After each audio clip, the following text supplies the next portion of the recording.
Hello guys, in this video I am going to show you how to check out hotels on the Klook application. But first I just want to mention, don't forget to subscribe to my channel because at 10,000 subscribers I am going to show you my whole YouTube revenue statistics and growth strategy, how to make money online. So let's jump into it. First open the app on your phone. After that you should tap on the home button down below and click on hotels at the top. After that you should select your destination or property. You should select the check-in and out dates. Tap on the select your date section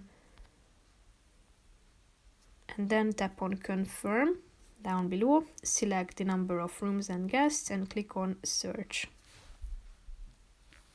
Here you can find all of the relevant hotels that are available. If you want to narrow down your search, tap on the filter button at the top and apply filters in terms of star rating, offers, hotel highlights, property type, review score, brand, location and property facilities.